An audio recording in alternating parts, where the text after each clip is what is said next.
संपूर्ण चाणक्य नीति। हिंदी में नीति क्या होती है? नीति मतलब नियम।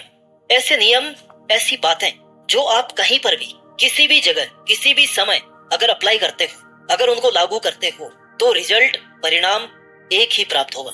नमस्कार साथियों, इसके पहले कि हम चाणक्य नीति शुरू करें, आइए एक छोटी सी लेकिन दिल को छू लेने वाली एक कहानी सुनते हैं। आज के लगभग 2500 साल पहले प्राचीन भारत के नंद वंश की सत्ता संभाल रखी थी राजा धनानंद ने। धनानंद के राज में क्रूरता इतनी चरम पर थी कि अगर कोई उसके अन्यायों के विरुद्ध भी जाना चाहता था तो उसको ऐसी मौत दी जाती थी ताकि दूसरे लोग उसको देखकर अपना मुंह बंद कर ले। और ऐसी ही एक गलती कर बैठे एक ब्राह्मण जिनका नाम था चणक। चाणक्य नहीं, ये चणक दूसरे थे। चणक एक देश प्रेमी व्यक्ति थे, लेकिन उनका देश प्रेमी होना उनके लिए भारी पड़ गया। देश प्रेम की वजह से और धनानंद की क्रूरता की वजह से चणक को राजा के विरुद्ध जाना पड़ा और राजा ने चणक को अरेस्ट कर लिया और फिर जेल में डाल दिया। चणक के जेल में जाने के बाद उनकी पत्नी और एक छोटा बेटा, इन दोनों की किसी ने हेल्प नहीं की। यहाँ तक कि चणक की पत्नी और उसके बेटे को ये कहे कि लोग भीख तक भी नहीं देते थे कि ये तो राजद्रोही चणक का परिवार है, इनकी मदद नहीं करनी चाहिए। और दूसरा खौफ था उस राजा धनानंद का कि अगर इनकी मदद करेंगे तो राजा हमें मार डालेगा। जबकि वास्तविकता ये थी कि ब्राह्मण चणक अपनी जगह पर बिल्कुल सही थे। बेइज्जती और भुखमरी की वजह से चणक की पत्नी की मौत हो गई और कुछ समय बाद में चणक ने भी जेल में उपवास करके अपने प्राण त्याग दिए, क्योंकि उनको गुलामी पसंद नहीं थी। उनको अन्याय का एक भी दाना पसंद नहीं था। वो जो बालक, वो बेटा पीछे रह गया। उसके बाप का साया क्रूरता के अंधेरे में खो गया था। माँ का आंचल सिमट गया। वो इतना छोटा भी नहीं था लेकिन कि वो कुछ समझ नहीं सकी। उसने उसी दिन प्रण लिया कि वो अपने माँ बाप की हत्या का बदला इस राजा से जरूर लेगा और राजा का वध करेगा और अपने राज्य को इस अत्याचारी राजा से मुक्ति दिलाएगा। और यहीं से वो चिंगारी जलती है जो आगे जाकर चाणक्य के नाम से एक बड़ी आग का रूप ले लेती है। वो छोटा बालक कोई और नहीं बल्कि खुद चाणक्य ही था। आचार्य चाणक्य पूरी दुनिया से दूर रहकर अपने ज्ञान को बढ़ाने लगे, वेदों का अध्ययन करने लगे। लेकिन समस्या ये थी कि वो ठहरे एक ब्राह्मण और धर्म के आधार पर वो किसी का वध नहीं कर सकते थे। सबसे बड़ी दिक्कत, इसलिए उनको एक ऐसा बंदा चाहिए था जिसको वो ट्रेंड कर सके, उसको अपना ज्ञान दे करके, उसको गाइड करके उसके द्वारा धनानंद का वध करवा सके। और इसी तलाश में उनको मिले बालक चंद्रगुप्त। अब ये कैसे मिले, उसके पीछे की क्या स्टोरी है, हम उसमें नहीं जाएंगे। पर चंद्रगुप्त के पास में कुछ क्वालिटीज ऐसी देखी आचार्य चाणक्य ने जो एक राजा के समान लगती। और फिर बालक चंद्रगुप्त को उन्होंने पूरी दुनिया से दूर रह के ट्रेंड किया। और इतिहास आपके सामने है। चंद्रगुप्त ने न केवल धनानंद का वध किया बल्कि एक बहुत बड़े मौर्य साम्राज्य की स्थापना की और उसपे सकुशल राज किया। चंद्रगुप्त की भी बहुत अच्छी अच्छी कहानियां हैं, लेकिन आज सीखने वाले हैं हम केवल और केवल चाणक्य नीति। आज की वीडियो को हम चाणक्य नीति तक ही सीमित रखेंगे। चाणक्य नीति क्या है? ये वो बातें हैं, वो विचार हैं जो चाणक्य से आए हैं। और चाणक्य नीति अगर आपको आ गई ना समझ में, तो आपने जिंदगी जीना सीख लिया। Life, friendship, duty, nature, wife, children, money, business, all other things which are important part of human life. अगर सही राह में देखा जाए ना तो आपको सब चीजें समझ में आ जाएगी। चाणक्य नीति कोई धर्म ग्रंथ नहीं है बल्कि रास्ता दिखाने वाला, गाइड करने वाला एक ग्रंथ है जो सब लोगों को, irrespective of your religion, irrespective आपकी कितनी एज है, आप पुरुष है, महिला है, क्या है, इस सब को छोड़ के इनसे परे है ये ग्रंथ। ये सबको समझना चाहिए। चाणक्य नीति सबके लिए यूजफुल है, सभी जॉब्स करने वालों के लिए यूजफुल है, सभी जेंडर्स के लिए, सभी एज ग्रुप्स के लिए, हर समय में, हर विद्यार्थी के लिए, हर उस इंसान के लिए जो अपनी जिंदगी में कुछ बड़ा करना चाहता है, दुनियादारी सीखना चाहता है। चाणक्य नीति से पास्ट, प्रेजेंट और फ्यूचर, अतीत, वर्तमान और भविष्य, इसको आप एनालाइज कर सकते हो, जो आजकल की जनरेशन, यूथ और करंट सिचुएशन पर पूरे तरीके से लागू होती है। आप चाणक्य नीति से skill development, skill improvement, knowledge implementation, self analysis, power of unity, study और work strategy, strength, hard work inputs and outputs, capabilities, capacities, इन सभी टर्म्स के बारे में अच्छे तरीके से सीख सकते हो, समझ सकते हो, इन्हें जान सकते हो और खुद में भी इनको ढूंढ करके बन सकते हो एक सफल इंसान। स्पेशली आजकल के यूथ को चाणक्य नीति के बारे में अच्छी तरह से पता होना चाहिए। कई बार युवाओं को यह नहीं पता होता है कि आपका डिसीजन क्या होना चाहिए, आप सामने वाले के बारे में क्या सोच रहे हो, सामने वाला आपके बारे में क्या सोच रहा है। इंटेलिजेंट बनना आपका हक है। आज के यूथ में इंटेलिजेंस होना चाहिए। चाणक्य नीति में टोटल 17 चैप्टर्स हैं और मैं आपको हर चैप्टर को आपको अच्छे से समझाने की कोशिश करूंगा। हिंदी, इंग्लिश, उर्दू, जो मेरे को शब्द मिलेगा ना, फोकस ये है, टारगेट ये है कि आपको चाणक्य नीति समझ में आए और इस तरह समझ में आए कि आप उसको अपनी जिंदगी पर अप्लाई कर सकें। इस वीडियो को बनाने में काफी टाइम लगा है, इसलिए आप इसकी प्लीज एक भी सेकंड मिस मत करना। आइए शुरू करते हैं चाणक्य नीति। क्योंकि स्वयं आचार्य चाणक्य ने कहा है कि अधूरा ज्ञान नुकसानदायक होता है, या तो ज्ञान को पूरा लो या फिर रहने दो। आइए शुरू करते हैं चाणक्य नीति अध्याय 1। दोस्तों, चाणक्य नीति के पहले चैप्टर में आपको सीखने को मिलेगा कि आपको जीवन कैसे जीना है। जिस जीवन को आज तक आप काटते आ रहे हैं, जैसे कि आप बोलते कि यार कट रही है जिंदगी, उसको आप काटने की बजाय जीना सीख जाओ। आपको पता रहेगा कि आपको किस समय पर क्या करना है। आचार्य चाणक्य के अनुसार एथिक्स के अकॉर्डिंग नियमानुसार जनहित में किया गया काम कभी भी अधर्म नहीं होता है। अन्याय पर न्याय हमेशा भारी होता है।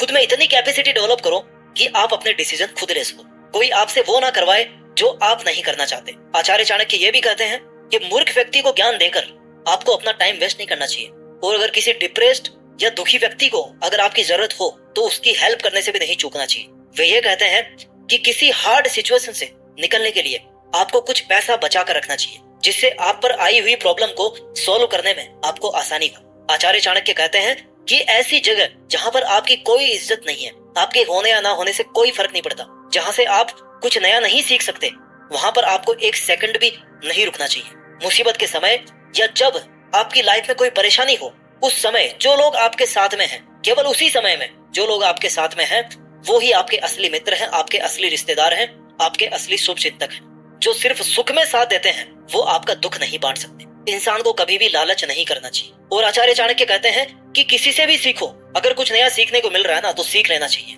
इस पहले अध्याय को थोड़ा सा और डिटेल में समझते हैं। आचार्य चाणक्य कहते हैं कि ज्ञानी, बुद्धिमान या इंटेलिजेंट लोग ये जानते हैं कि कौन से कार्य करने लायक हैं और कौन से कार्य ऐसे हैं जिन्हें उनको नहीं करना चाहिए। क्या पुण्य है, क्या पाप है, धर्म क्या है, अधर्म क्या है। एक आम इंसान के लिए ये आवश्यक है कि कुछ भी करने से पहले उसे इस बात का पता होना चाहिए कि वो काम करने योग्य भी है या नहीं है, उसका रिजल्ट क्या होगा, जो मैं कर रहा हूँ उसका मेरी लाइफ पर क्या असर पड़ेगा, कहीं मैं किसी और का जीवन तो बर्बाद नहीं कर रहा हूँ। अगर आप ये जानते हैं ना कि आप जो कर रहे हैं वो सही है और यही आप करना चाहते हैं, तो आप इसे अगर पूरा कर लोगे ना तो फिर आपको सक्सेस मिलना आसान है। आचार्य चाणक्य ये कहते हैं कि किसी के प्राण लेना अपराध है और अधर्म भी, लेकिन जनहित और एथिक्स के अनुसार रेयर कंडीशंस में अपराधी को उसके पाप के अनुसार, उसकी गलतियों के अनुसार उसको दंड दिया जाना चाहिए।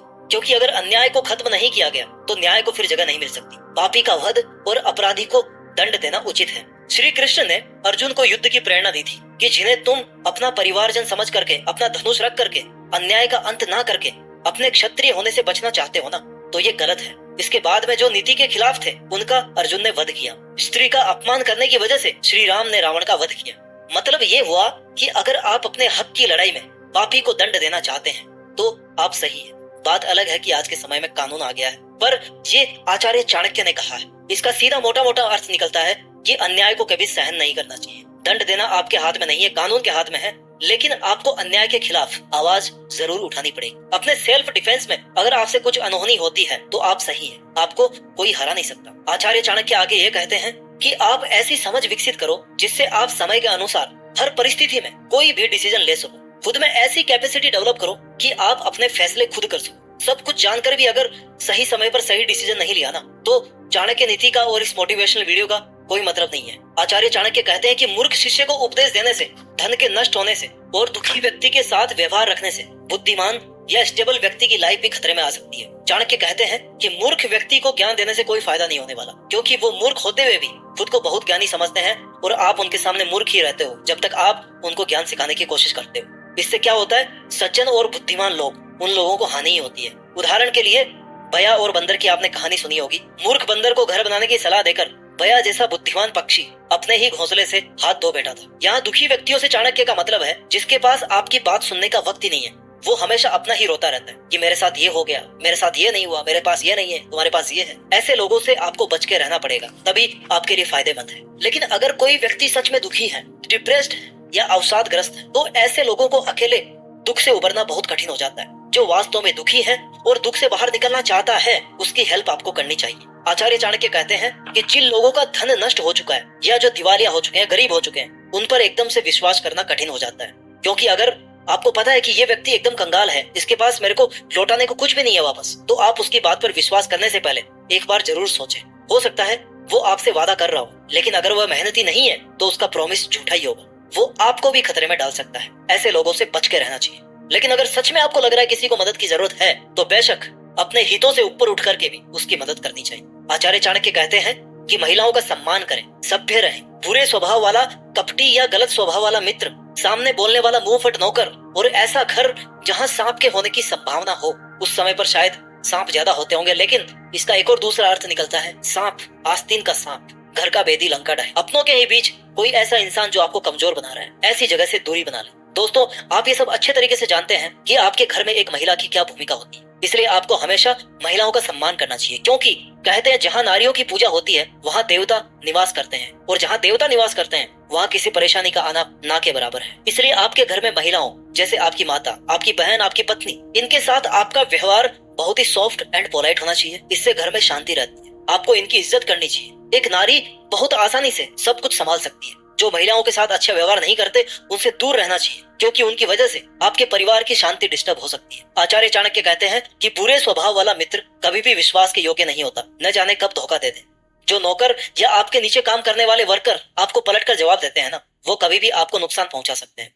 ये ठीक वैसा ही होगा जैसे अगर आप अपने घर में सांप पालते हैं तो आपको कभी ये नहीं सोचना चाहिए कि सांप आपको कभी नहीं काटेगा। सांप आपको कभी भी काट सकता है। इसलिए अगर आपको ये पता है कि आपके काम करने वाले वर्कर्स, आपका सर्वेंट या कोई भी जरूरी नहीं है कि वर्कर, आप जो भी कर रहे हो, आपसे नीचे कोई भी जिसका आप भला चाह रहे हो, वो अगर आपको चीट कर रहा है, आप पे गुस्सा कर रहा है, आपको पलट के जवाब दे रहा है, किसी की रेस्पेक्ट करना नहीं जानता, तो उससे दूरी बना लो। आचार्य चाणक्य कहते हैं कि किसी भी कष्ट, दुख या फिर आपत्ति काल से बचने के लिए पैसे बचाने चाहिए। पैसा बचाकर अपनों की रक्षा करनी चाहिए, परंतु अपनों और पैसों से भी ज्यादा जरूरी है कि इंसान खुद की रक्षा करे। किसी भी आने वाली हार्ड सिचुएशन या इमरजेंसी से बचाव के लिए आपको पैसे बचा करके रखने चाहिए। पैसा जिंदगी नहीं है, लेकिन पैसों से जिंदगी थोड़ी आसान हो जाती है। और धन खर्च करके भी अपनों की रक्षा करनी चाहिए, परंतु अपनों और धन से भी ज्यादा जरूरी यह है कि इंसान अपनी रक्षा करे। अगर अपनी ही रक्षा नहीं करेगा तो फिर ना पैसा बचेगा ना अपने बचेंगे। एक इंटेलिजेंट व्यक्ति वो होगा जो अपने जीवन में आने वाली कोई भी इमरजेंसी या कठिनाई के लिए थोड़ा थोड़ा पैसा बचाए।